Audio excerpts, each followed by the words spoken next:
అంటే ఆయనకి భార్య కూతురే కాకుండా ఆయనకి ఉమ్మడి కుటుంబం అనేది చాలా ముఖ్యం.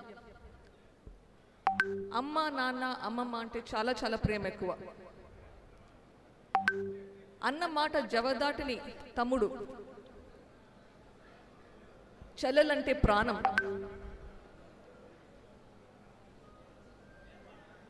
ఎవరి చెల్లెల మీద ఏ ఈగ కూడా రాలకుండా చూసుకునే దానికి ప్రయత్నించేవాడు.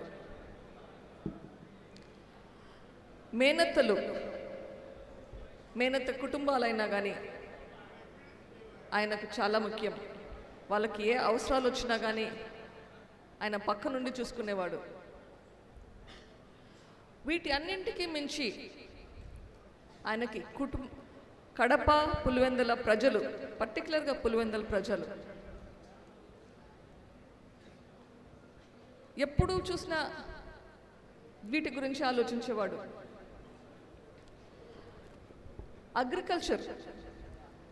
అగ్రికల్చర్ మీద ఆయనకు చాలా అవగాహన ఉండేది. బహుశా 1989-90 ఆ ప్రాంతంలో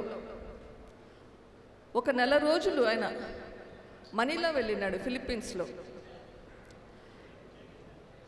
వెళ్ళి వెనక్కి వచ్చి నాకు ఆర్గానిక్ ఫార్మింగ్ గురించి నేను చెప్పేవాళ్ళు. ఈరోజు మనం ఆర్గానిక్ ఫుడ్ అనుకుంటుంటాం. ఆయన దీని గురించి 1989-90లోనే నాకు చెప్పేవాడు. అప్పట్లో వేప చెట్లు పెంచాలి, వేప చెట్లతోటి మనము హెర్బిసైడ్స్ చేసుకోవాలి, పురుగులు రాకుండా చూసుకోవాలి, మందులు వాడేది తగ్గించాలి అని అప్పటి నుంచి చెప్పేవాడు.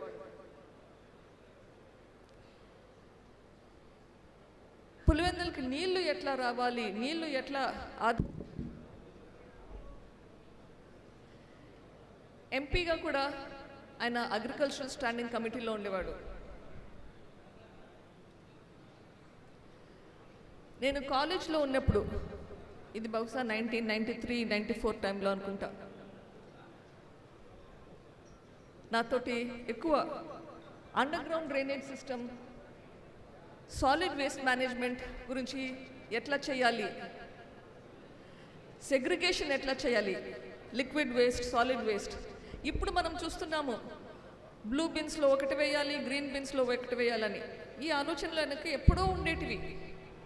అట్లీస్ట్ 93 టైంలో నాకు చెప్పేవాడు దీని గురించి ఎట్లా ఇంప్లిమెంట్ చేయాలి, ఎట్లా పులివెందులకి ఇది తీసుకొని రావాలి అని చెప్పి. ఈ ఆలోచనలో అంతటితోటి మనకి పులివెందుల డెవలప్మెంట్ కూడా చేసేవాడు. పులివెందుల ప్రజలకి, కడప ప్రజలకి ఉద్యోగాల కోసం వస్తూ ఉంటారు అని ఎప్పుడూ తపన పడేవాడు. ఎట్లా వీళ్ళ మనుషుల్ని, ప్రజల్ని స్కిల్ డెవలప్మెంట్ ఎట్లా చేయాలి అని ఆలోచించేవాడు. ఇలా ఎన్నెన్నో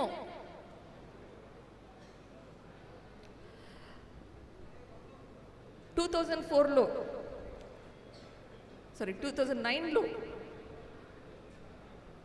జగనన్న రాజకీయాల్లో రావాలని చెప్పేసి ఆయన ఆల్మోస్ట్ రిటైర్ అవ్వడానికి రెడీగా ఉన్నాడు. ఆయన ఎప్పుడూ పులివెందుల గురించి ఆలోచించేవాడు. పులివెందుల్లో ఎట్లా ఫ్యాక్షనిజం ఉండకూడదు, ఎట్లా వైలెన్స్ ఉండకూడదు అని. మీకు కొందరికి గుర్తుండే ఉండొచ్చు, సమైక్యాంధ్ర టైంలో ఆయన ఫాస్ట్ విరమించుకున్నాక ఆ గొడవల్లో బిఎస్ఎన్ఎల్ టవర్ ఒకటి పులివెందుల్లో కాల్ చేశారు. ఆ తర్వాత ఒకరోజు ఫాస్ట్ విరమించుకున్నాక కూడా ఒకరోజు మళ్ళీ ప్రొటెస్ట్ చేశాడు. ఎందుకు? ఆ బిఎస్ఎన్ఎల్ టవర్ ఎవరైతే డిస్ట్రాయ్ చేశారో వాళ్ళని అరెస్ట్ చేయాలని చెప్పి. ఫ్యాక్షన్స్ కానీ, వైలెన్స్ కానీ ఎంత తగ్గించాలి, ఎట్లా తగ్గించాలి అని తాపత్రయపడేవాడు. నేను అమెరికాలో ఉన్నప్పుడు కూడా ఎప్పుడన్నా వస్తే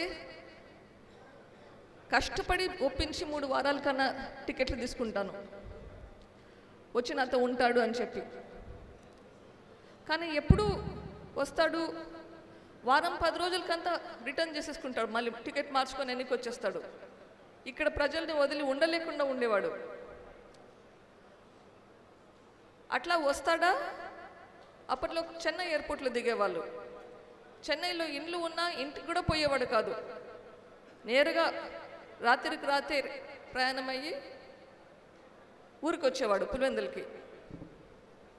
కానీ ఒక్కసారి మాత్రమే 3 నెలలు నాతో ఉన్నాడు. అది ఎందుకు?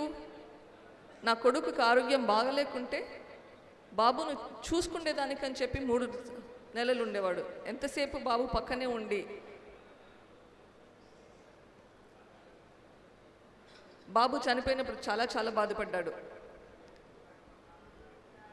ఆ టైంలో అమ్మ నాన్న బాధలు పడే బాధ చూడలేక మేము డిసైడ్ చేసుకున్నాం ఇండియాకి వచ్చేయాలి అని చెప్పి.